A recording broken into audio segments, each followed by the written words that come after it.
네, 안녕하십니까. 전현심 주식방송 UTV 저희만큼 주식 PD 고성입니다. 자, 오늘은 이제 빅데이터 시대에 이런 넘쳐는 데이터를 우리가 어떻게 효율적으로 관리해야 될 건지, 그래서 이디스커버리, 아카이빙 이런 영역을 아이뱅콜의 구자일 부장님 모시고 지금부터 50분간 진행하도록 하겠습니다. 안녕하세요. 예, 안녕하세요. 네. 자, 오늘 그 시청자분들 저희 애청자라고 해야 되나? 네. 그 김현성님께서 올봄 KM ECN 컨퍼런스에서 빅데이터 관련돼 가지고 구자일 부장님 예, 했었다고. 예, 네, 맞습니다. 반갑다고. 네. 예, 반갑습니다. 네네. 자, 제가 여쭤볼게요. 이런 데이터가 많은데 예. 그거를 다 우리가 저장을 해야 됩니까? 네, 어떤 거? 그렇죠. 이렇게 보통 이제 빅데이터를 부르면 이제 커머스 시장, B2C 시장, 일반 사용자들이 쓰고 있는 트위터나 페이스북, 그다음에 블로그 같은 이런 일반 사용자들이 쓰는 화면 내용들, 컨텐츠하고 네. 기업이 쓰는 컨텐츠, 이걸 이제 사실은 두 개를 나눠서 봐야 될 겁니다. 실제로 일반 사용자가 쓰는 컨텐츠들은 옛날에는 버려지던 게 쌓이기 때문에 빅데이터 시대로 늘어났다고 보는 부분이 맞고, 네. 사실 기업이 쌓고 있는 부분들은 네. 버리지 못하는 게 있고 버릴 수 있는데 못 버리는 게 있다 보면 결국은 버리지 못하는 걸 남기고 나머지를 버릴 수 있는 결국 빅데이터 시대, 물론 데이터는 끝없이 늘어나겠지만 네네. 그중에도 정말 말 그대로 알짜배기만 남겨서 관리하는 게 효율적인 관리지 않겠느냐라는 네. 관점을 보고 있습니다. 알겠습니다. 자, 근데 요즘 이렇게 빅데이터, 아주 데이터가 엄청나게 기업에서 늘어나고 있지 않습니까? 예. 그 원인이 있을 거 아니에요? 네. 뭐 일단- 게스님 보시기에 가장 큰 원인은 뭐라고 생각하시는지. 네. 스토리지가 싸져서가 아닐까. 말 된다. 예. 야, 말 되는데. 오케이. 그 다음에요. 그리고 아까 얘기했듯이 법적으로 쌓아야만 하는 사례들이 많습니다. 일단 네.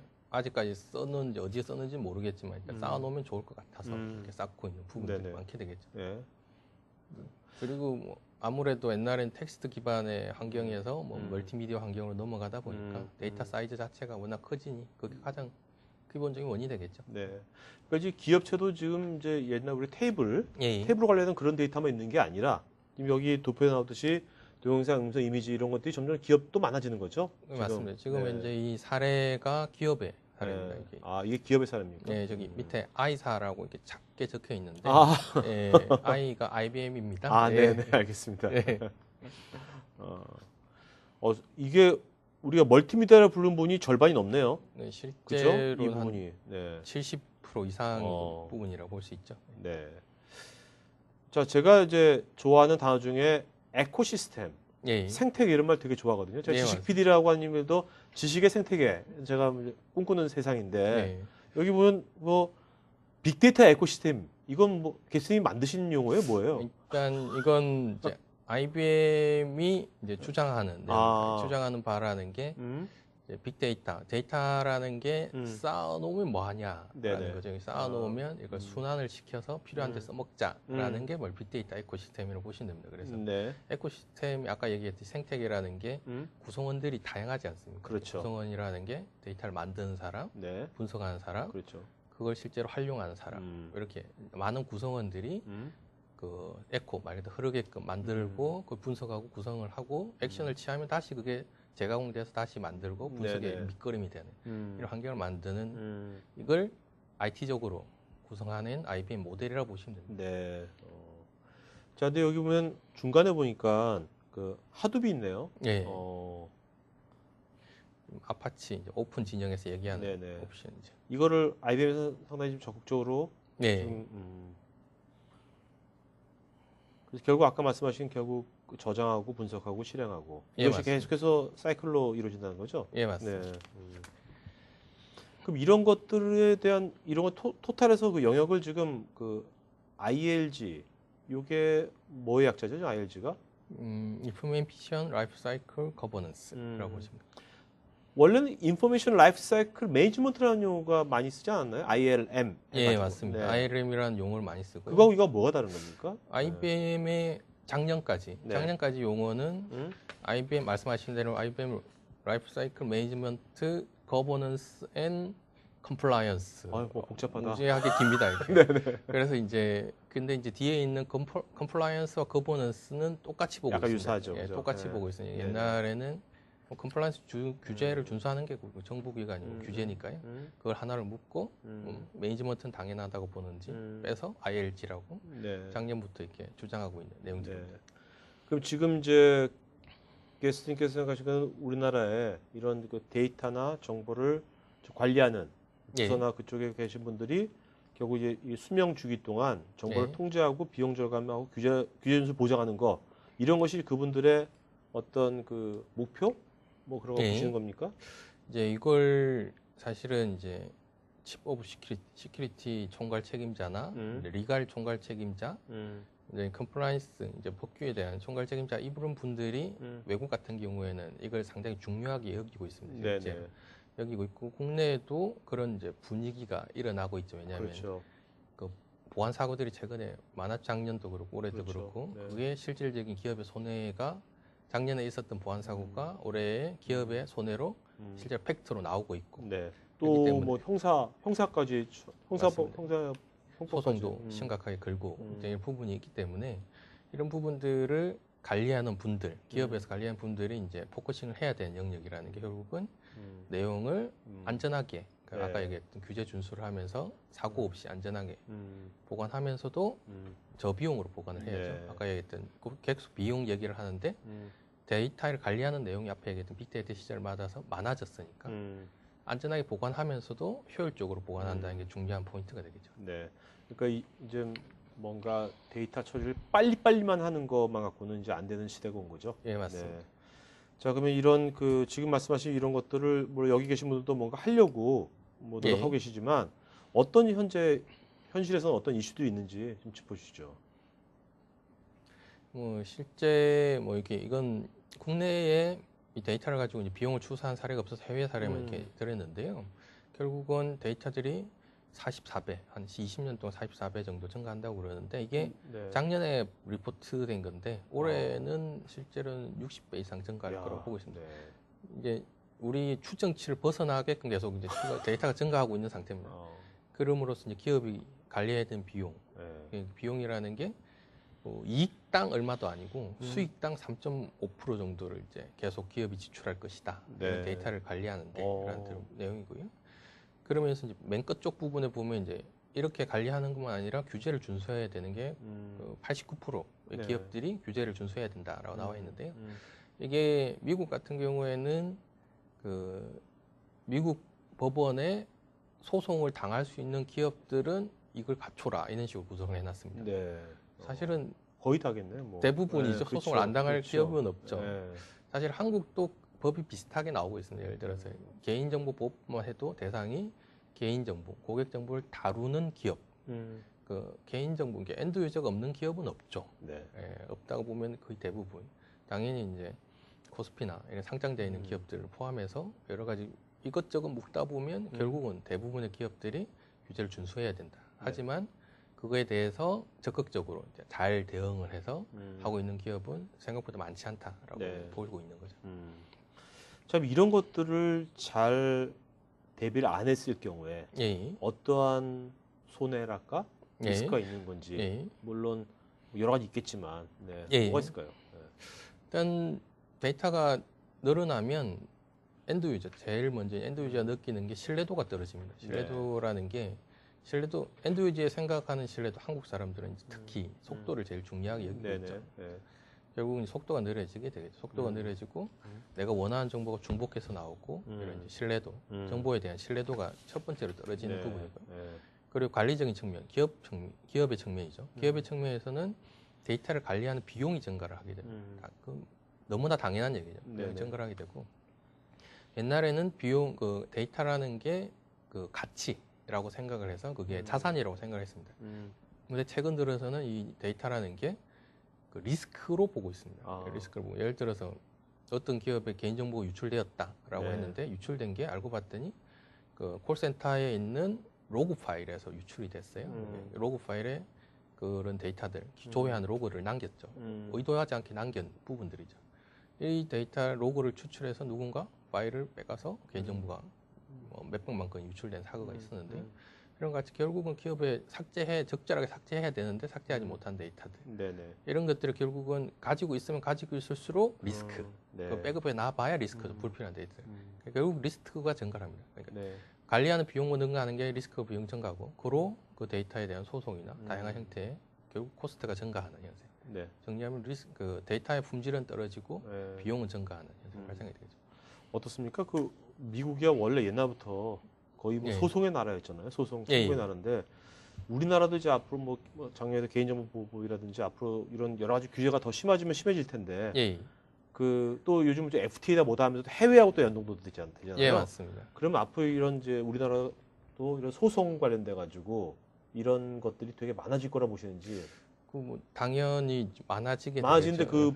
그 가속 그 기울기가 예. 가파르게 오르라 보시나요? 예, 아까 미국 얘기를 하셨는데요. 네. 사실은 미국의 이제 안 좋은 쪽이 소송을 많이 걸게 된 시기가 있습니다. 미국도 시기가 있는데 그게 그래요? 결국은 로펌가 네네.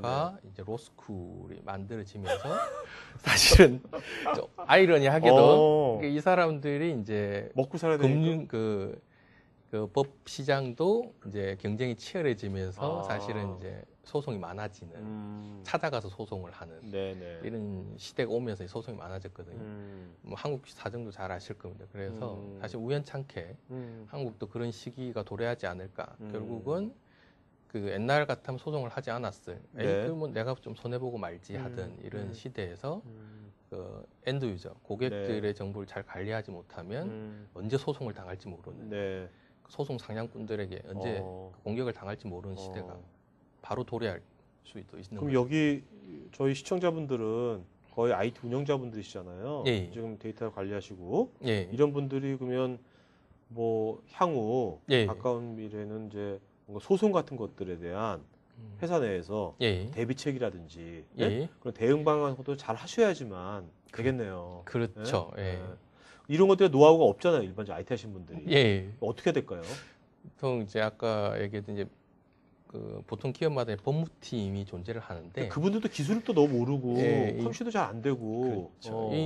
나이도 많으시고 그렇죠. 이 법무팀이라는 분들이 사실 계약, 예, 거래 예, 이쪽에만 주로 포커싱을 하지 예. 그 뭐 이 소송에 사전에 대비한다. 지금 소송 걸려 있는 것도 처리하기 바쁜데 무슨 그렇죠. 사후에 소송을 처리할 거냐라고 하고 있기 때문에 이제 이럴 때 한 발 이제 공부를 하셔서 이렇게 그렇죠. 먼저 대응을 해주시면 이렇게 부장님 한번 로스쿨 가셔서 한번 하셔도 될 것 같은데. 좀 비싸더라고요. 그래요. 예. 하여튼 여러분들 제가 보니까 지금 IT 하신 분들도 여러분들이 지금 뭐 변호사 되는 건 아니지만 이제 법적인 것들을 잘 파악해 두시면 조직에서 경영진으로부터 상당히 인정을 받을 것 같아요. 예, 그죠? 맞습니다. 네. 아무래도 그쪽 법 쪽 관련된 분이 인벌브 될 거고 이런 소송에 그분이 이 친구는 IT 팀장인데 이것도 잘하네요 하면 분명히 그것이 위에도 갈 거거든요. 맞습니다. 네. 예. 되게 중요한 것 같습니다. 법이란 것이 이제 IT하고 되게 밀접한 클라우드 서비스도 마찬가지인 것 같아요. 예. 클라우드 서비스는 SLA지 않습니까? 결국. 예, 맞습니다. 네. 법이란 것이 우리 IT하고도 되게 이제 밀접해지지 않나 이런 생각이 드네요. 오늘 진행을 하면서. 자, 그러면 이제 이런 것들을 잘 하기 위해서는 이제 결국 이제 우리가 뭐 여쭤놨지만 어떤 모델이 필요할 것 같아요. 예. 네. 어떤 모델이 필요한 겁니까? 그 뭐 이렇게 장황하게 설명을 했는데요. 장황하게 설명한 만큼 할 게 많습니다. 아까 네. 얘기했듯이 네. 규제도 준수해야 되고 그렇다고 쌓아놓은 데이터를 규제만 준수할 게 아니라 기업 내에서 활용을 해야죠. 네, 가치 정보를 활용하는. 네. 활용도 해야 되고 그랬던 불필요한 정보도 제거해야 되고 리스크도 감수해야 되고 그 포인트마다 이제 하나씩 잡아서 모델을 만들어 놓은 게 있습니다. 네. 그게 이 모델은 이제 IBM이 만든 모델은 아니고요. 네. 그 EDRMS라고 국제적인 이제 협의체가 있습니다. 네. 이 디스커버리 협의체라는 곳이 있는데요. 네. 그 EDRMS.com에 가시면 그 내용을 원문을 볼 수가 있습니다. 그 협의체에서 5가지 포인트에서 이제 네. 정리를 해야 된다라고 네. 하는 결국은 이런 내용들을 결국 투명하게 관리할 수 있는 유니파이드 거버넌스. 유니파이드 거버넌스라는 게 요즘 유니파이드 핫한 얘기, 네네. 클라우드도 얘기하시고 스마트도 얘기하셨는데 네네. 빅데이터도 핫한 얘기인데 네. 핫한 얘기가 유니파이드도 핫한 맞아요. 얘기죠. 유니파이드 스토리지, 유니파이드 다 붙이는 거 같아요. 예, 유니파이드 거버넌스라는 네. 용어를 만들어냈습니다. 그래서 결국은 컴플라이언스를 위한 이제 그 컴플라이언스 대응을 위한 이제 거버넌스 뭐 이런 내용들을 이제 합쳐놓은 거버넌스를 합쳐놓은 걸 유니파이드 거버넌스. 네. 부분이 있어야 될 거고요. 근데 한자중 홀딩이나 전통적인 이 디스커버리 영역, 찾아내는 영역, 그다음에 기존 데이터를 유지하고 아카이빙하는 적절하게 관리하는 영역, 그리고 폐기 처리, 네. 그리고 1차 스토리, 2차 스토리 이렇게 이관하고 이제 보존하는 영역, 그리고 안전하게 보관하는 내용. 이게 보통 이제 시큐리티 영역에 해당되는 영역이죠. 네네. 사고가 발생한 부분 대부분 이 부분이고, 그리고 모아놓은 건 또 재사용해야죠. 네네. 마케팅으로도 용도를 써야 되고, 이런 용도를 써야 되는 거고. 이걸 이제 다 묶어서 보고 있는 거죠. 네. 참 이게 뭐 이건 이제 모델 관점이고, 예. 이 모델을 구현하려면 우리가 솔루션이 필요할 거 아닙니까? 예, 맞습니다. 네. 솔루션 관점에서 본다면 우리가 어떻게 볼 수 있을까요? 예, 솔루션 관점에서 이제 크게 보면 이제 네 가지 영역으로 보면 될 거고요. 그 IBM이 좋아하는 용어 스마트가 들어가 있는 스마트 아카이빙이라는 부분이고요. 그다음에 이제 앞에 얘기했던 이제 리갈 법규를 위한 이제 디스커버리 이 디스커버리 영역이고요. 그다음에 이제 기록물 관리, 레코드 매니지먼트, 그리고 리텐션 관리, 그리고 재배치와 거버넌스를 대한 내용들. 근데 뒤에 보면 IT, 리갈, RRM, CIO 이렇게 나와 있는데 네. 이런 부분들이 좋아하시는 네. 부분이라는 내용이 되겠습니다. 뭐 이건 좀 다른 얘기지만 예. 옛날에 뭐 몇 년 전에 공전소, 예. 공전 되게 언론에 되게 뜨거웠는데 예. 요즘 어떻습니까? 공전소 현황이 어떤가요? 같이 그러니까 궁금해지네. 공전소가 사실 실패 거기 아. 일하시는 분들에겐 죄송한데 네. 1호 공전소에 저희 솔루션도 들어가고 했었는데요. 네. 그렇게 활성화되지는 못했습니다. 아. 활성화되지 못했고 이제 몇몇 곳들은 예를 들었을 때 어떤 기업의 그 IT를 관리하는 회사에서 조금 쓰는 이 정도. 왜냐면 그게 이제 전용으로 네네. 거의 전용 공정소라고 가깝게끔 이 정도가 좀 쓰이게 되고 활용을 못했습니다. 그게 그 핫할 것 같은 핫하지 못한 이제 첫 번째 이유가 네. 효율. 효율이요? 효율. 그게 결국은 이제 공정소라는 게 종이 문서를 전자 문서로 바꿔서 그렇죠. 효율을 높이겠다라는 게 주목적인데 음. 실제로 만들어 봤더니 규제가 너무 강해서 효율적이지 못하다라는. 그러니까 문서는 계속 있어야 되고 뭐 이중으로 한다 뭐 이런 뜻인가요? 아니면 원래 이제 공전소에 보관을 하면 종이 문서가 없이 전자 필요 없어요. 문서로만 할 수 있습니다. 할 수 네네. 있는데 종이 문서를 관리하는 비용이 10원이었다 그러면 공전소에서 하나를 보관하게 이제 이 법규에 맞춰서 법규라는 게 되게 까다롭습니다. 이렇게 스캔할 때도 감시 네. 카메라가 달려 있어야 되고 아. 바닥에 붙어 있는 스캐너에서 지정형의 스캐너 이런 식이에요. 실제로. 그리고 저장을 할 때도 일반 스토리지가 아니고 웜 스토리지라고 네.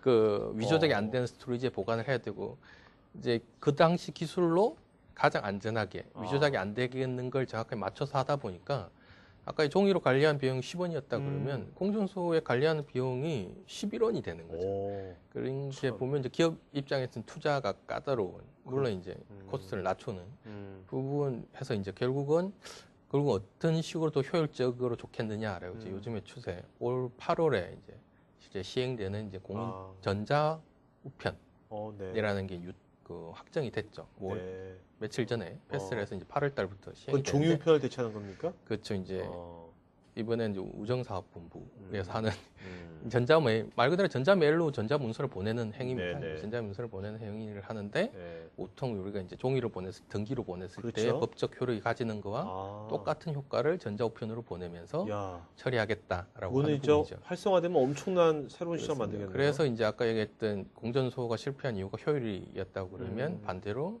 그 전자 메일에 대한 내용들도 실제로 효율이 좋기 때문에 성공할 걸로 보고 있습니다. 그래서 이때 공전소 사업을 하시는 분들이 다 그쪽으로 전환을 하려고 하고 있습니다. 네. 어떤 게스트님도 개인적인 의견으로 이건 좀 성공할 것 같습니까? 전자메일 쪽은? 전자메일은 확실하게 성공할 것같습니다. 확실하게? 등기는 돈이 드니까요. 네. 근데 ROI를 제가 계산을 해봤는데 네. 이렇게 보통 그 20분의 1 네. 그 비용이 그 종이로 보냈을 때 등기 보내고 보관하고 비용보다 전자우편으로 보냈을 때 보통 20분의 1 정도 나올 거라고 추정을 하고 있습니다. 자, 비용은 그렇지만 어떤 그 사용자의 어떤 편의성이랄까? 어떤 그런 단계랄까? 그런 것들은 어떠요? 사용자 편의성이라는 게 이제 네. 그 엔드 유저가 네. 그 B2C 일반 사용자이면 사용자들을 트레이닝하고 자기가 익숙하지 못하다는 거에 대해서 이제 불편함을 느끼겠지만 네. 대상이 이제 기업일 경우에는 이미 기업에서는 등기를 받으면 등기의 수발, 직인을 찍은 이후에 다 스캔을 해서 보관을 합니다. 스캔을 해서 보관하는 이런 구조인데 이 과정이 생략이 되는 거죠. 생략이 되는 거기 때문에 그쪽에서 더 좋아지는 네. 효과를 볼 수 있는 겁니다. 알겠습니다. 자, 그러면 오늘 이 네 가지를 다 다룰 수 없는 거고 예. 이 중에서 오늘은 이제 이디스커버리하고 이제 아카이빙 쪽 예, 예. 이쪽을 좀 보겠습니다. 먼저 이디스커버리라는 게 뭐 좀 정의 좀 한번 딱 내려주시죠. 네. 뭐 이 디스커버리는 말 그대로 그, 그 분쟁, 소송, 그리고 내부 감사와 같이 정보를 찾아내서 키 데이터를 빠르게 네. 찾아내는 게 주목적입니다. 아, 좀 이제 스모킹 건이라고 해서 이제 범죄에서 그 핵심 단서라고 네. 부르는 거죠. 네. 이런 부분을 얼마나 빠르게 찾아내는가. 뭐 정말 아까 우리나라도 소송이 점점 많아진다고 하니까 예. 이디스커는 점점 이런 그 필요성은 점점 그에 증가하기 비례해서 많아지겠네요. 예, 맞습니다. 네. 자, 현재 그러면 현재 어떤 그 우리나라에서 이런 뭐 현황은 어떤지 좀 짚어주시죠. 이디스커버리. 네. 이게 이 얘보다 다른 예를 들면 얼마 전에 이제 한 직원이 한 2,000명 정도 되는 네. 중소기업이죠. 2,000명 정도 되는 기업의 IT 팀장님과 이렇게 잠시 얘기를 한 적이 있었는데요. IT 팀장님에도 불구하고 다른 팀장님으로부터 항상 하루에 한 통씩 전화를 받는 내용이 있어요. 그게 우리 팀에 어떤 사고가 났는데 이 사람의 내용을 좀 메일 내용을 어떻게 좀 찾아달라. 그걸 이제 그 밑에 직원도 아니고 팀장님에게 항상 요청을 한대요. 왜냐하면 이제 자기 팀원들이 관리에 된 상황이니까 끝없이 요청을 하는 거죠. 사실 기업 내에 IT 부서에 있으신 분들은 공감하실 겁니다. 그러니까 이런 요청들이 다른 부서로부터 끝없이 옵니다. 뭘 찾아달라, 데이터를 찾아달라, 메일을 찾아달라, 이제 찾아달라. 그 부분 찾는 과정이 필요한데 이걸 하다 보면은 이제 수작업을 해야 되죠. 수작업을 해야 되면 이제 당연히 속도도 느리고 정확하지도 않고 뭐 그런 현상들이 발생할 수 있는 거죠. 그런 것들이 이제 뭔가 자동화가 예, 많이 맞습니다. 도입되는 거겠죠? 네. 자동화 처리를 하게 되면 결국은 내용들이 아까 얘기했던 거 반대되게끔 자동화된 게 당연히 빨리 찾아지는 부분들이 있고 그 정확한 정보를 찾아야 되는 분들은 불필요한 사람이 정보를 보지 않을 필요가 있습니다. 그런데 네. 아까 그 팀장 얘기를 하면 그 전화를 받으면 어디 사이트에 당신 아이디로 로그인을 하면 당신이 관리하는 멤버들의 내용을 조회할 수 있다. 단어만 치면 조회하니 거기 가서 찾아보시오. 라고 하면 사실 그 팀장이 그 다른 부서의 직원의 내용을 볼 필요도 없고 그렇죠. 그 팀장이 이제 보안도 유지되면서 그 팀장이 빠르게 자기 원하는 정보를 찾아내는 거죠. 굉장히 중요한 요소가 되겠죠. 네. 자, 근데 이런 이제 이디스커버리가 정말 더 빨라지고 좋아지려면 결국 아카이빙 아까 말씀하신 스마트하게 하는 것이 중요할 것 같아요. 예. 먼저 그죠? 네. 근데 스마트 아카이빙 잘 되면 이디스커버리도 그만큼 더 좋아지겠죠? 네, 맞습니다. 자, 그러면 이런 현재 그렇지만 그 기업 현재 아카이빙들을 어떻게 하고 있는지 그거 좀 말씀해 주시죠. 일단 아카이빙을 안 한다고 보는 게 맞습니다. 그래요? 아카이빙을 이제 아카이빙은 그냥 뭐 필요한 곳들만 한다. 대표적으로 이제 SAP 아카이빙 같은 경우에 SAP 시스템이 워낙 몇 년씩 쓰면 데이터가 많아져서 느려지니까 기업 데이터가 다들 있으면 느려지니까 거긴 SAP에서 하라고 하니까 한다. 이 정도예요. 그 외에 아카이빙이라는 게 하지 않는 기업들이 대부분이라고 보시면 될 것 같습니다. 그리고 이 사례 내용들은 예를 들어 이 컨설팅 한 회사는 한국에 들어와 있는 외국계 회사 부분입니다. 외국계 회사인데 그 뭐 매년 스토리지 비용은 증가를 하는데 IT 버짓은 줄어든다고 이렇게 투덜대시더라고요. 그래서 결국은 5년 뒤에 그 IT 버짓 중에서 스토리지가 차지하는 비용, 그냥 아까 얘기했던 아카이빙을 하지 않으니까 아니, 비용이 증가를 한다는 거죠. 그럼 아카이빙하면 이렇게 다운된다는 거죠. 그렇죠. 자, 근데 이렇게 좋은 점이 있는데 왜 우리나라에서 거의 다 안 합니까, 지금? 일단 그 오해를 하시는 부분들이 가장 대표적으로 제가 첫 서두에 얘기했듯이 스토리지가 워낙 싸다고 생각을 하고 데이터는 지우는 게 아니다라는 이런 생각을 하시는 분들이 있어요. 그러니까 보통 제가 이제 한 10년 전에 구축한 기업에 가도 10년 전 데이터를 아직도 쓰고 있는 2012년에 구축한 2000년도에 구축한 회사인데 그 회사의 이런 이제 정보 시스템에 있는 정보가 80테라가 쌓여 있습니다. 네. 80테라가 쌓여서 네. 이제 내용을 봤어요. 내용을 봤는데 그 실제로 규정상 5년치만 보관하면 됩니다. 그래서 지워도 되는 데이터를 추려봤더니 70%가 네. 나왔다는 거죠. 그 지워도 되는 데이터를 안 지우고 네. 그리고 5년 지난 데이터를 꼭 지우기 싫다라고 하면 빼내면 되거든요. 네. 빼내면 그렇죠. 되는데 빼내지도 않고 있고 어. 이런 내용들입니다. 그래서 일단은 그 기반이 아까 얘기했던 스토리지가 싸고 뭐 그냥 둬도 되겠지라고 하지만 실제 그 시대는 2000년대 초반 시대의 얘기고 이제는 점점 그 한계를 초과하는 네. 시대가 도래하니까 이제 아카이빙을 점점 해야 되겠죠. 네. 갑자기 이런 아이디어는 우리 보면 이제 뭐게 청소도 예. 빌딩 밤 청소같이 청소도 아주 프로페셔널 해주는 데가 있잖아요. 예. 그럼 지금 이거 만약에 지금 말씀하신 우리나라 그 기업들이 거의 아카이빙 안 하고 있다면 예. 그 이것도 사실 귀찮은 작업이잖아요. 예, 그래서 맞습니다. 뭐 이런 것들을 아예 프로페셔널하게 뭐 고수생같이 이런 전문가들 몇 명이서 네? 고스트버스터처럼 네? 예. 딱 장비해가지고 어디 딱 가가지고 그 기업의 그런 아카이빙하는 것을 프로페셔널 며칠만 딱 해주는 거죠. 그래서 돈을 예. 받는 그런 비즈니스 어떨까요? 좋은데 같이 하나. 제가 그래서 마케팅 역을 방송을 해드리고 예. 한번 해볼까요? 예. 자, 그러면 이제 이런 것을 하기 위해서 어떤 기술들 같은 건 뭐가 있는지. 예. 네, 네. 볼까요? 이제 아카이빙이 이제 앞에 그냥 아카이빙에 스마트 아카이빙이라고 부르고 있고요. 얼마 전에 한국 IBM에서는 새로운 용어를 하나 만들어냈어요. 네네. 그 들으면 다 아시는 얘기인데 네. 조합을 해서 새로운 용어입니다. 스마트 크라우드 아카이빙이라는. 좋은 건 다 넣네. 예, IBM이 그런 걸 잘하는 것 같아요. 네. 항상 이렇게 그 내용인즉슨 원 뜻을 이제 살펴보면 이제 스마트 크라우드와 스마트 아카이빙, 정확하게 스마트 크라우드 앤 스마트 아카이빙입니다. 네. 이게.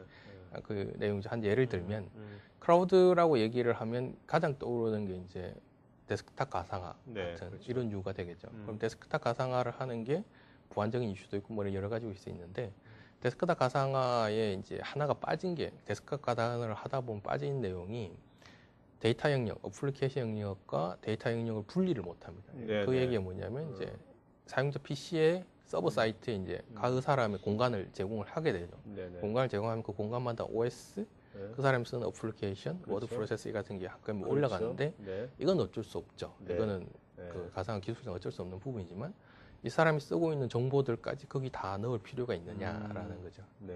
그렇게 넣으면 데스크탑 가상화가 처음에 도입하면 빠르죠. 그런데 몇 년 날이 지나면 갈수록, 이 데이터를 보통 얼마 전에 기업에서 도입을 했는데 1인당 40기가씩 할당을 했어요. 네.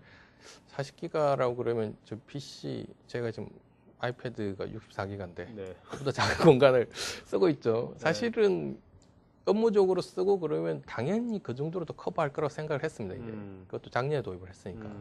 그걸 했는데 한 달 만에 초과했습니다. 한 달 만에 초과했습니다. 네. 그게 어플리케이션을 많이 깔아서 증가한 게 아니라 실제로는 데이터들이 증가를 증가하는 부분이죠. 그런 걸 이제 분리를 하는 거죠. 그게 이제 그 스마트 크라우드 아카이빙이라는 게 결국 크라우드를 하면서 동반돼서 필요한 내용들을 포함해서 그 스마트 아카이빙 아키텍처를 기반으로 해서 구성을 네. 하는 부분이고요. 이 얘기가 이제 옆으로 둘러갔었는데 다시 이제 스마트 아카이빙 얘기를 돌아오면 그런 기술을 하기 위해서 이제 필요한 요소는 이제 세 가지 포인트. 처음에 데이터를 가져오는, 네.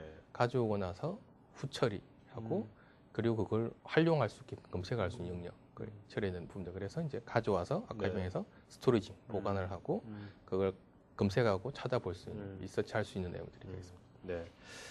사실 그 우리가 개인 PC가 있지만 거기도 아까 말씀하신 옛날 데이터라든지 쓸데없는 예. 데이터 다 추려내면 아마 아까 말한 70% 이상 될 걸요. 예, 그렇죠? 맞습니다. 네. 안 해서 그렇지 다들. 그렇죠. PC 바꿀 때 하죠. 네, 보통. 그렇죠. 네.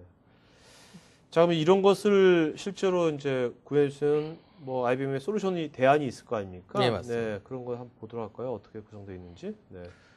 이제 솔루션이 이제 특징이라는 아까 앞에서 두 가지 얘기를 계속 저희가 혼용해서 했습니다. 네네. 그 거버넌스 얘기, 그러니까 규제 준수죠. 음. 규제 준수를 위한 내용들과 그리고 아까 얘기했던 효율이라는 부분이 결국은 이제 사용자 편의성과 효율적인 부분 두 개가 보통 규제를 준수하면 효율이 떨어지고 네. 반대가 되는 이제 상호 반대적인 개념이라고 보는데 저걸 동시에 묶어놨다는 게 특징입니다. 그래서 이제 규제 준수도 하면서도 네. 효율적으로 쓸 수 있게끔 네. 하고 이 솔루션이 다 묶어져 있어 패키지화 되어 있다라는 게 첫 번째 특징이라고 볼 수 있을 것 같습니다. 네. 자, 이것에 뭐 이거를 일일이 다 볼 수는 없고 예. 뭐몇 가지 좀 이렇게 특징적인 피처들 예. 한번 보도록 하죠. 네. 자, 컨텐트 컬렉션이 어떤 의미를 갖는 겁니까, 이게요? 이제 앞에 계속 아카이빙이라고 하고 이제 다시 컨텐트 컬렉션이라고 얘기를 하는데요. 아카이빙은 이제 사전적 의미는 A에 있던 것을 B로 옮긴다라는 네. 거죠. 이제 복사가 아니라 이제 가져서 옮긴다라는 부분, 네. 무브의 의미가 이제 아카이빙이라고 볼 수 있습니다. 컬렉션은 이제 끌고 온다라는 의미가 되는 거죠. 이제 주체가 약간 다르다는데 이게 사전적인 의미의 차이고요. 네. 좀 더 구체적으로 얘기를 하면 아카이빙은 A에 있는 걸 B로 옮기는데 특별한 행위가 없습니다. 그냥 네. 때가 되면 시간이 되면 옮기는 오케이. 거죠. 네. 네, 컬렉션이라는 건 원 소스들이 여러 곳에 있는 곳에서 필요한 정보만 게더링해 와서 뭔가 인텔리전스의 냄새가 들어가네요. 왜 스마트가 붙었으니까. 네.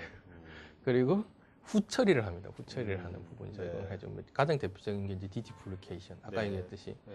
한 팀에서 업무를 하다 보면 그 팀 룸 같은 곳에서 넣지 않고 여러 문서를 작용하면 똑같은 문서가 팀원 10명이 10명이 다 같이 존재를 하죠. 네네. 그걸 아카이빙해서 가져오면 10개를 보관할 게 하나만 보관하는 그렇죠. 거죠. 이게 디듀플리케이션이라든지 네. 중복 제거를 한다든지 그 외에 뭐 DRM을 건다든지 뭐 PDF를 변환을 리텐션, 변환을 한다든지 다양한 형태 후처리를 하고 그리고 이제 원하는 곳에 넣어줍니다. 네. 이거는 파일 스토리지 넣어야 되겠다. 이거는 EDMS에 넣어야 되겠다. 그루브에 넣어야 되겠다. 타겟이 되는 곳에 알아서 넣어주는 카테고라이제이션 시켜서 넣어주는 형태. 그래서 가져와서 후처리하고 타겟이 되는 곳에 넣어준다라는 네. 게 컬렉션의 차이입니다. 네. 자, 오늘 어떻게 보면 저도 아카이빙하고 사실 컬렉션의 어떤 그 의미를 확실하게 오늘 구분된 거를 배웠네요. 자, 그리고 이제 기업에서는 어떤 이런 걸 할 때 어떤 뭐 올인원처럼 예. 모든 것이 한 번에 딱 되면 편할 거 아닙니까? 예, 네, 맞습니다. 그 관점은 어떤지 한번 말씀해 주시죠. 아무래도 이런 제품이 이제 대형 시스템이 도입할 필요 없이 이제 올인원 돼서 이제 제공을 해주면 효과적이겠죠. 그래서 IBM이 이런 패키지화를 잘합니다. IBM 패키지화 네네. 잘하는데요. 패키지화를 할 수 있는 게 그런 제품들을 가지고 있죠. DB도 가지고 있고, 와스도 네, 가지고 있고, 그렇죠. 검색 엔진도 가지고 있고, 그 스토리지 관리 솔루션들도 가지고 있고, 이런 솔루션을 다 묶어서 한 번에 제공해 줌으로써 효과적으로 구축할 수 있게 되는 거죠. 거기다가 뭐 그 프레스 워터하우스처럼 어떤 서비스도 잘 이제 융합이 돼 있죠. 예. 네. 자, 그럼 이런 것들을 또 할 때 우리가 실제로 어떤 그 서버라든지 예. 이런 IT 인프라에 또 너무 또 좋지만 오버헤드가 너무 많아도 안 될 거 아닙니까? 예, 맞습니다. 네, 그 관점은 어떻습니까? 일단 그 아카이빙과 컬렉션 차이 이제 이어서 연속으로 얘기를 네네. 드리면 아카이빙의 반대는 리트리브죠. 아카이빙 한 걸 리트리브해서 보관합니다. 네네. 아카이빙을 하는 이유가 스토리지나 시스템의 용량이 차서 그 효율적으로 높이기 위한 내용들을 포함을 합니다. 결국은 이 시스템, 시스템, 소스 시스템이라고 부르겠습니다. 소스 네네. 시스템의 성능을 향상시키기 위해서 아카이빙을 했는데 이걸 그 과거에 아카이빙 사상대로 하면 그걸 옛날 걸 보고자 한다. 네. 라고 하면 이거 리트리뷰 행위, 원상 복귀시킨 다음에 서비스를 해야 되죠. 네네.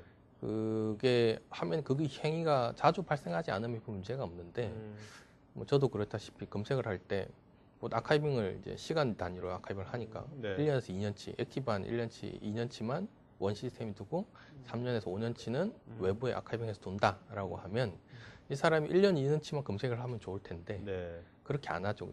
그냥 아무 그렇죠. 생각 없이 5년치 검색을 하면 의도하지 않게 아카이빙 한 걸 다 리트리브해서 이제 검색을 해야 되는 네네. 이런 원래 성능을 높이기 위해서 도입을 했더니 성능이 떨어지는 네네. 이슈가 발생할 수 있는 거죠. 그런 행위가 이제 리트리뷰에 대한 부하가 발생하는데요. 이런 부분들을 최적화하기 위해서 리트리뷰 없이 다이렉트 뷰 네. 가능해주는 부분. 이걸만으로도 실제 효율을 그렇겠네요. 50% 이상 증가시키는 요소로 볼 수 있습니다. 네. 자, 그 다음에 이제 우리가 뭐 이디스커버리 하면 또 아카이빙 하면 또 딱 떠오르는 게 검색. 예, 맞습니다. 검색 엔진이 었습니까? 검색 엔진 어떤지 한번 보도록 할까요? 뭐 검색 엔진은 그 IBM 내에 있는 검색 엔진도 쓰고 다른 검색 엔진도 쓰게 되는데요. 그 실제 IBM 직원이 여기는 32만 명으로 나와 있는데 45만 명이더라고요. 아, 네, 네. 작년 기준으로 45만 명으로 나와 있습니다. 45만 명이 이제 내부 포탈을 쓰고 있습니다. 네. 내부 포탈에 아까 얘기했던 아니, IBM 글로벌화 직원이 45만 명이나 됩니까? 예, 엄청 많네요. 저도 IBM 입사하기 전에 몰랐습니다. 되게 많다. 삼성전자가 45만 명 안 되죠, 삼성전자? 예, 10만 명. 예, 20만 명이 안 될 거예요. 예, 네. 굉장히 큰 회사들. 일단 네. 이 회사들 직원들이 이제 아시다시피 생산이 없고 다 노트북을 가지고 일을 하시는 분들이죠. 맞아요. 이렇게 하시는 분들이 쓰는 검색 매일같이 쓰는 검색 엔진이라고 보시면 됩니다. 그래서 네. 쓰는 엔진이고요. 그리고 뭐 오아시스에 뭐 등기도 표준돼 있고 뭐 이런 내용도 있습니다. 네. 자, 그다음에 이제 뭐 이런 거 비정형 정보 아까 우리가 비정형 데이터가 많아가지고 밑에 예. 말씀드렸는데 비정형 것들을 효과적으로 처리해야 될 거 아닙니까? 예. 네, 그 관점 도 말씀해 주시죠. 그 비정형 데이터를 효과적으로 처리하려면 그 효과적이라는 게 여러 가지 요소들이 있습니다. 성능도 아까 얘기했던 네. 성능 얘기도 했었고 검색 기능에 대한 얘기도 했었는데 음. 기존 시스템의 역량을 최소로 주는 것도 효과적인 구성이라고 볼 수 있습니다. 그중에 네. 이제 기존에 우리는 메일이나 그룹웨어를 쓰고 있는데 아카이빙을 도입하면 아까 귀찮은 일이라고 하셨는데 네네. 귀찮은 일이 단순하게 노동 취약적인 귀찮은 일이 아니라 실제 기존 시스템을 좀 바꿔줘야 되는 네. 이런 이제 기술 집약적인 귀찮은 일이 발생을 하면 더 하기 싫어하는 그렇죠. 부분이죠. 네. 그러니까 효율적이라는 게 그걸 내장하고 있습니다. 결국은 기존 시스템의 영향들을 최소화주고 기존 시스템 부하 없이 아주 얘기했던 스마트하게 알아서 가져가는 네. 형태의 모델을 제공하고 있다는 거죠. 사실 IT 특히 운영, 네. IT 관리자 입장에서는 이 기존 시스템의 변경을 최소화한다는 것은 예. 되게 중요한 의미를 가져요. 예, 맞습니다. 네, 현실적으로. 예. 자, 그다음에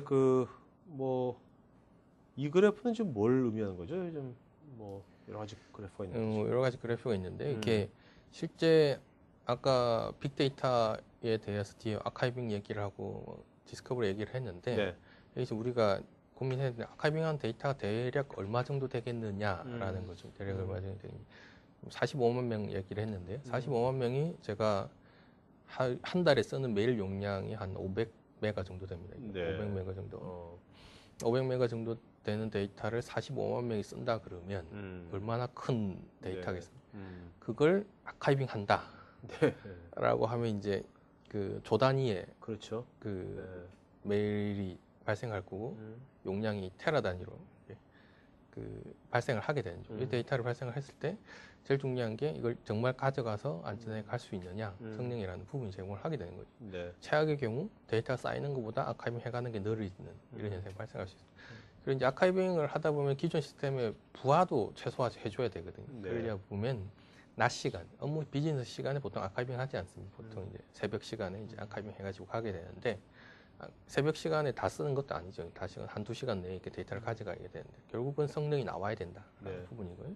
결국은 이제 저희들이 테스트한 결과 이런 종류의 성능이 나와서 대형 시스템에서 가져와서 갈 수 있다라는 데이터들이 되겠습니다. 네. 자, 그러면 질문들 많은데 이제부터 Q&A 시간 갖도록 하겠고요. 지금 여러분들 지금 도표에 보면 맨 밑에 구자일 부장님 오늘 게스트 여기 이메일 주소 있고요. 요거는 연락처입니까? IBM 대표번호. 대표번호입니까? 네. 짜증나겠네 이렇게 걸면. 어, 이메일로 해주세요. 이메일로. 네. 대표번호를 하면 친절한 아가씨가 전화를 받습니다. 예. 좋습니다. 네. 친절 아저씨 하니까. 자, 여러분들 또 질문은 답변 드리겠고요. 보다 더 구체적인 자료라든지 이런 것들은 나중에 이메일로 해주시면 되겠습니다. 그리고 지금 설문조사 할 테니까요. 설문에 좀 잘 응해 주시면 저희가 앞으로 더 좋은 방송 만드는데 반영하도록 하겠습니다. 그 다음에 설문에 응해 주신 분들한테 40분인가? 한테 하여튼 매스크나비스 드리니까 거의 다 아니고 많이 받으시겠습니다. 자, 그러면 이제부터 Q&A 시간 갖도록 하겠습니다. 네.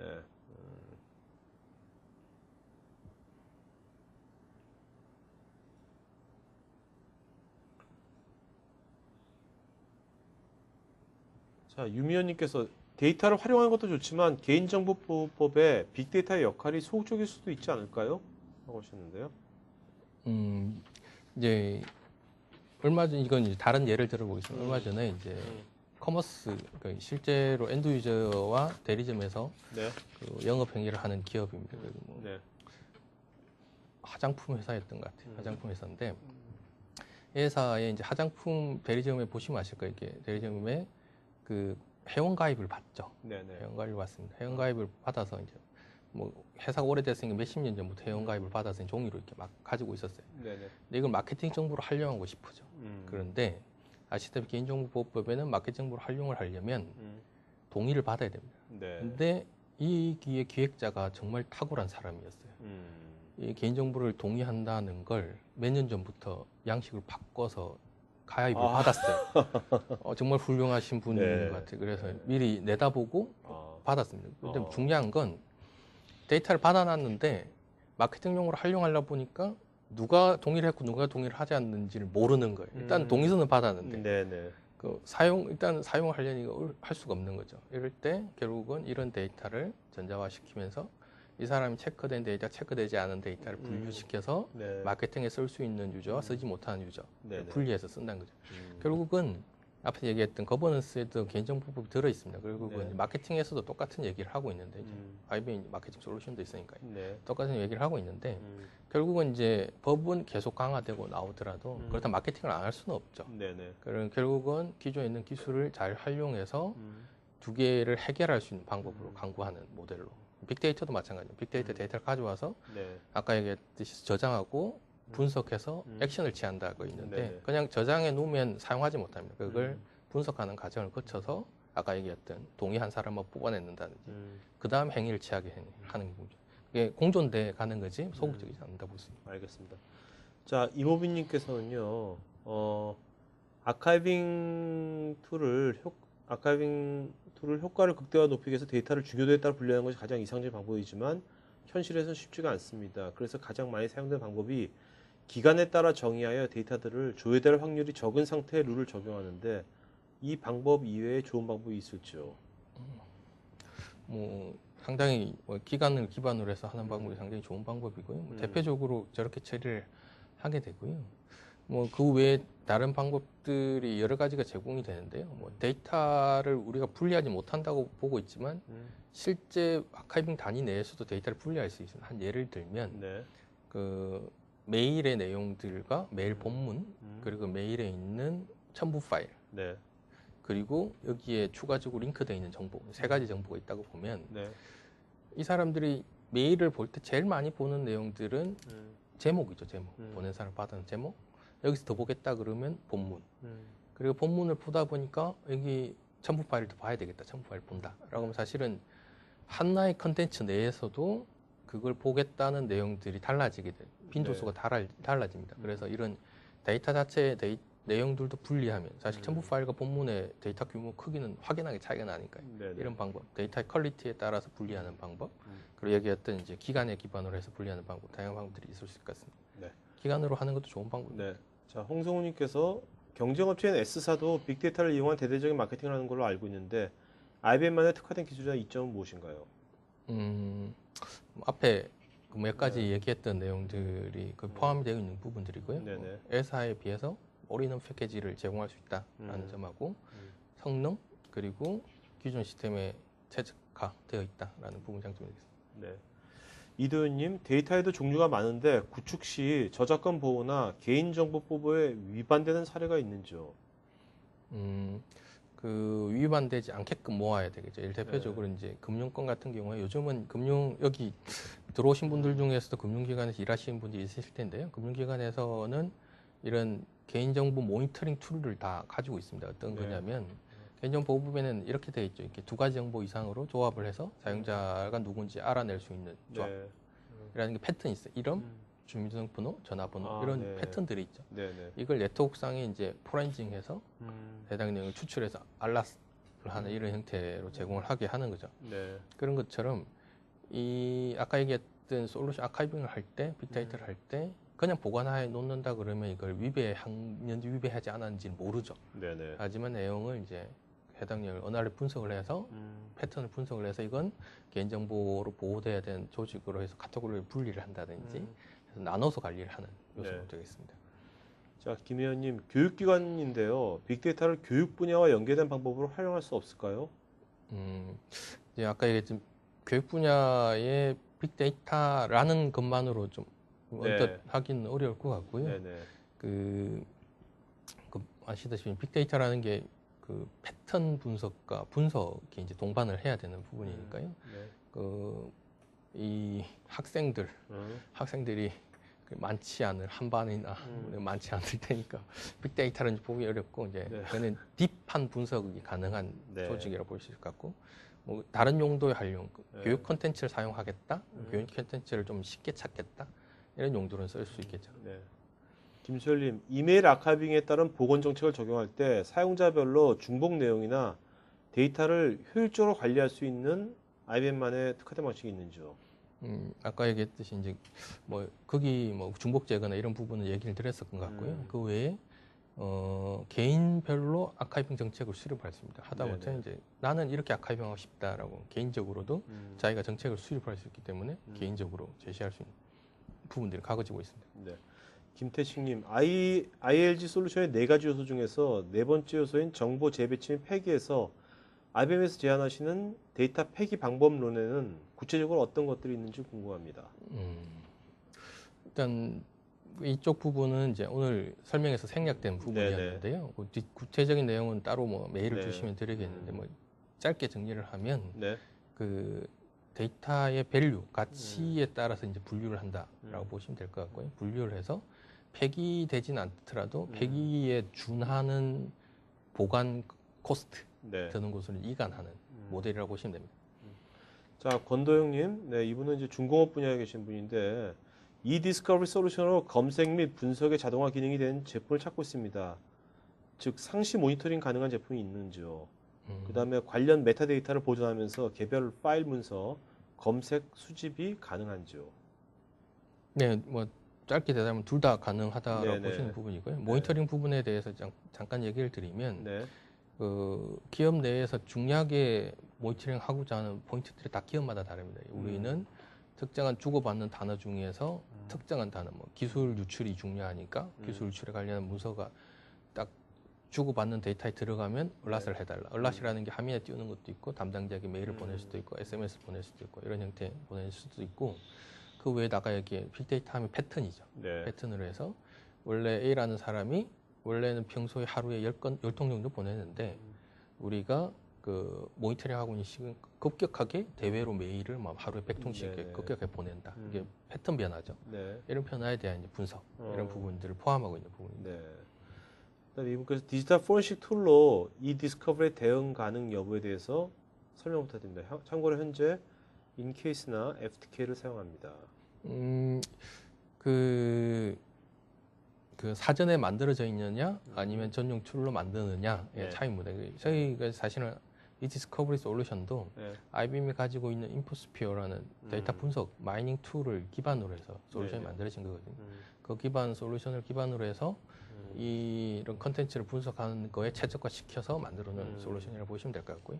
저 솔루션도 그와 준하게끔 해당점을 맞춰서 룰을 만들고 정책을 만든다 그러면 사용할 수 있게 되겠습니다. 네. 자, 유진호님, 데이터 활용도 좋지만 보관 기간도 중요한 것 같은데 혹시 기관이나 기업이 보관해야 할 데이터가 법적으로 정해져 있는지요? 5년으로 5년 되어 있습니다. 아까. 네. 자, 그다음에 류지연님께서 또 메신저를 운영하고 있는데 기존에 이미 구축된 환경에서도 빅데이터를 활용할 수 있는지요? 뭐 어떻게 구축했느냐에 따라서 조금씩 다르긴 돼 있는데요. 보통 아까 얘기했던 메일 메신저를 최근에 같이 보고 있습니다. 같이 보고 있고요. 같이 검색하고 있고 기존에 구축해 있더라도 아까 얘기했던 기존 시스템의 변화를 최소화주면서 네. 구성하는 방법이 뭐 드려야 되겠습니다. 강성호님, 방송과 연결을 통해 빅데이터를 분석하고 싶습니다. 스토리지만 구축하면 빅데이터를 분석할 수 있는지요? 스토리지만 분석하면 분석은 수작업을 해야 되겠죠. 예. 네네. 예. 김민철님, 기존 버추얼 테이프 시스템과 큰 차이가 없어 보이는데 어떻게 차이가 있는지요? 이제 이 질문은 다르게 돌려서 얘기하면 이제 백업과 아카이빙의 차이가 무엇이냐라는 네네. 부분을 얘기를 드릴 수 같은데요. 네. 백업은 기존에 있는 걸 복사하는, 뭘 네. 복사하고 나서 이제 지우면은 아카이빙이 똑같이 되는데 백업해 놓은 데이터는 느리죠. 네. 느리다는 게 이제 백업한 걸 리스토어해서 받는 이제 버추얼 테이프 백업도 마찬가지면 느립니다. 느리고 즉시 사용할 수가 없습니다. 사용할 수 없고 검색을 할 수도 없고 규제 준수를 위해서 그 웜과 같은 이제 테이프 위조작이 하긴 어렵죠. 이게 네. 로드에 가야 돼 어렵지만 위조작이 가능하고 그 위조작을 하지 않았다고 증명을 하지를 못합니다. 네. 정리를 하면 위조작에 대한 보장, 그러면 속도, 활용성에서 차이가 보인다 볼 수 있습니다. 자, 김윤기님께서는요, 한국은 메일 템플릿을 거의 수정해서 사용하기 때문에 지금 이런 IBM에서 아카이빙 같은 시스템을 사용하기가 힘든데 수정 가능한 아카이빙 솔루션은 없는지요? 일단 수정을 다 하게 돼 있고요. 네. 물론 이제 그게 그 사용자 그 시스템 최소로 변환을 한다고 했는데 최소 변환을 했지만 우리는 별도의 템플릿을 쓰고 있다, 우리만의 템플릿을 쓰고 있다 그러면 거기서 옮기는 작업을 하게 됩니다. 네. 최근에 한 사이트에 구축을 해서 옮겼는데요. 이 작업을 그러니까 기존에 메일 시스템이 있고 아카이빙 네. 도입을 하고 네. 아카이빙 도입한 걸 기존 템플릿, 네. 템플릿에 적용하는데 그 적용하는데 걸린 시간이 4시간. 예, 금방 붙이더라고요. 네. 자, 그다음에 이경무님, 향후 테이프 백업 시장과 기술은 어떻게 될 것 같은지요? 일단 테이프 백업은 그 비용 측면에서 워낙 싸기 때문에 거기에는 테라 단위를 관리하는데 뭐 몇만 원이면 되는 수준이니까 네. 워낙 싸기 때문에 이게 따로 가지는 못할 거고 같이 가야 될 거고 상호 보완적인 네네. 요소가 될 것입니다.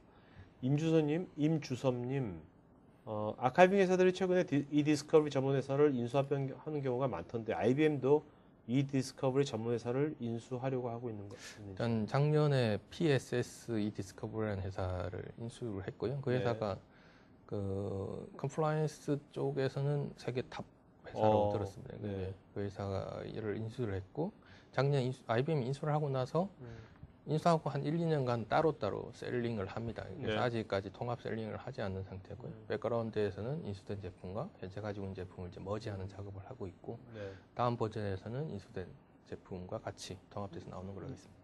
자, 김현성님, 검색 엔진 관련돼 가지고 국내 업체 검색 엔진 운영 중인데요. 그닥 자료가 많지 않은데도 비저형 특히 파일을 분석하는데 엄청난 시간이 소요가 됩니다.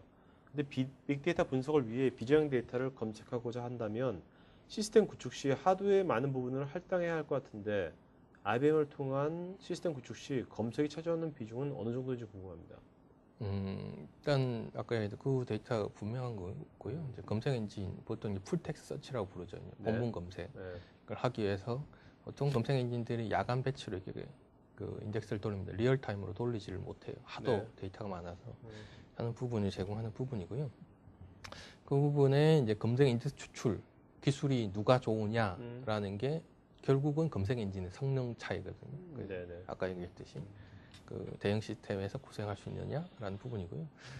이건 좀 다르게 얘기를 들을 수 있는 게 검색 엔진 성능이 어느 정도 검색 시장도 나온 지 10년이 넘었기 때문에 어느 정도 수준들이 대부분 비슷하게 씁니다. 대부분 네네. 위마 표준에 따라서 아키텍처 구성하고 하고 있기 때문에 대부분 비슷한 표준을 쓰고 있는데 결국은 이제 멀티티어 환경에서 이제 초대형 시스템에서 가동할 수 있느냐 없느냐 네네. 차이 그 정도만 나올 것 같고 검색 성능 부분은 뭐 하드웨어에 따라서 좌우될 것 같습니다. 알겠습니다. 주정기님, IBM 제품군 중 클라우드 DR이라는 제품이 있는데 기본적으로 센 구조의 시스템이 적용되는 것을 알고 있습니다. 클라우드 DR 제품이 빅데이터 스토리지 환경을 구성하는 귀사의 소나스 제품에도 활용이 가능한지 궁금합니다. 이건 기술적으로 구체적으로 네. 얘기를 하신 것 같은데요. 그건 이제 다른 브랜드에서 네, 좀 네. 답을 드리면 메일을 주시면 제가 네, 답을 알겠습니다. 담당자에게 연락드리겠습니다. 장진섭님, 이디스커버리와 포렌식의 관계가 어떻게 되는지 궁금합니다. 이제 그 이디스커버리 포렌싱이라는 얘기, 이 부분에서 얘기하는 이디스커버리 부분은 이제 컨텐츠 분석에 좀 포커싱 되어 있다라고 얘기를 볼 수 있고요. 포렌식은 그것보다 좀 광범위하게 구성되어 있다라고 볼 수 있습니다. 신민성님, 현재 첫째 이디스커버리가 데이터 마이닝과 비슷한 기술인지요? 현재 빅데이터에서 정보 검색 기술 수준이 어느 정도인지요? 그 다음에 빅데이터의 증가에 의해 발생하는 파생 기술의 수요 증가 예상되는 것이 있는지요? 예를 들면 서버 같은. 예, 뭐 질문이 여러 개인데요. 네. 두 개 답을 드리면 일단은 이 디스커버리 내에 데이터 마이닝 기술이 포함되어 있고 정확하게 데이터 어널리틱스, 네. 컨텐츠 어널리틱스 기술이 포함되어 있다라고 네. 보시면 되고요. 컨텐츠 어널리틱스 기술은 이제 텍스트 마이닝, 데이터 마이닝, 컨텐츠 어널리틱스, 그다음에 여기 얘기하는 이 디스커버리 이렇게 확장해서 나간다. 네. 기술을 내장하고 있다라고 보시면 있을 것 같고요. 그리고 빅데이터 시장에서의 검색이라는 부분은 그 이제 이쪽 부분은 한글 검색과 비한글 검색 차이의 기술 차이가 좀 있습니다. 네. 그 예를 들어서 이제 영어권 기술 같은 경우에는 보통 요즘 이제 보이스 그 콜센터에서 전화를 해서 누가 이제 전화를 했으면 어떤 내용을 전화했다라고 하면 그 보이스를 텍스트를 추출하고 네. 텍스트를 추출한 내용을 기반으로 해서 이 사람이 끊을 처음에 기분이 나빴다가 맨 끝에 끝날 때는 기분이 좋아졌다. 네. 예. 이런 것까지 분석할 수 있는 수준에 도달했다라고 보시면 될 것 같고요. 네. 그 한글 부분에 있어서는 이제 그에 준하지 못하고요. 네. 이제 텍스트를 마이닝해서 적절한 내용을 추출하는 정도까지 도달했다. 사실 차이가 있습니다. 기술의 차이. 네. 자, 박형만님, 이디스커버리 관련돼 가지고 법률적 관점과 IT 관점에서 유용한 접근법을 설명해 주세요. 예, 법률적 관점은 법률이라는 게 그 두 가지입니다. 이게 지켰느냐, 지키지 않았느냐라는 부분. 그리고 두 번째는 소송에 대응을 해서 빠르게 대응해서 이기는데 도움이 되느냐, 네. 도움이 되지 못하느냐라는 네. 부분이고요. 그리고 구성을 해, 이 디스커버리라는 부분들이 네. 그 법규를 지키게끔 해주고 지키고 있더라도 뭐 소송을 당했다고 그랬을 때 그걸 빠르게 대응하는 네. 대응 비용과 대응을 빠르게 해준다는 요소가 있을 것 같고요. IT적인 측면에서는 아까 얘기했던 클린 스토리지라는 관점에서 볼 수 있습니다. 클린 스토리지라는 건 불필요한 데이터를 지우고 정리하는 부분들을 효과적으로 사용하고 빠르게 정보를 찾아주는 용도로 쓸 수 있다고 볼 수 있습니다. 네. 자, 그럼 여러분들 오늘 질문 하신 분 중에서 10분 제가 해드릴게요. 그냥 제가 오늘 고르겠습니다. 자, 이모빈님, 이도현님, 임주섭님, 유미연님, 김현성님, 김윤기님, 이경무님, 김민철님, 권도영님, 김태식님은 스태프한테 이메일하고 주소, 스마트 핸드폰 번호 보내주시면 저희가 그 베스킨 라빈슨 기프트콘 보내드리겠고요. 남은 설문조사 하신 분 중에서 저희가 40분한테 보내드릴 거니까 설문 많이 해주시기 바랍니다. 자, 그러면 마지막 한 말씀 해주시면 마친 걸로 하죠. 네. 생각보다 질문이 되게 많으신데요. 네네. 그 빅데이터라고 하면 빅데이터 그리고 이제 데이터 환경이 바뀌고 이제 데이터 환경이 바뀌고 그다음에 규제가 앞으로 그 없어지진 않을 겁니다. 절대로 네. 올라갔으면 더 많아질지 없어지지 않을 건데요.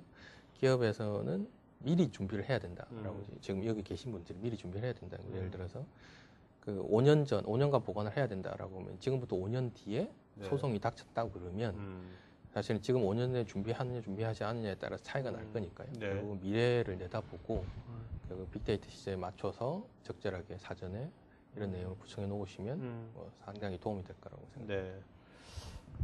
어떻게 보면 그 IT 하시는 분이 성격상 법하고도 좀 맞을 것 같기도 해요. 점점 그렇게 되겠죠. 네네. 그러니까 IT 하신 분들이 갑자기 뭐 음악을 하러 오면 좀 힘들 수도 있는데 문학을 한다거나 글을 쓰라면 힘들지 모르겠는데 네. IT 하신 분들 워낙 저기 프레임워크로 딱 생각을 하시잖아요. 네. 법도 딱 많이 가변적인 게 아니지 않습니까? 그러니까 네. 여러분들 지금부터 IT 운영을 하시지만 법에 대해서 개인정보보호법이나 여러 가지 법에 대해서 그냥 피상적으로만 알지 마시고 좀 더 거기 시간 내셔가지고 좀 잘 하신다면 분명히 나중에 몇 년 후에 아주 그게 본인의 어떤 커리어면서도 되게 커다란 이제 보약이 될 것 같다는 느낌이 좀 드네요. 네. 자, 오늘 여기까지 지식방송 마치는 걸로 하겠습니다. 여러분 오늘 좋은 질문 많이 해주셔서 고맙고요. 자, 그러면 주말은 아직 이제 내일이 주말이겠죠. 네, 하여튼 앞으로 남은 2시간 이제 6시까지 2시간 잘 보내시고요. 이걸로 마치는 것 같습니다. 고맙습니다. 예, 감사합니다. 네.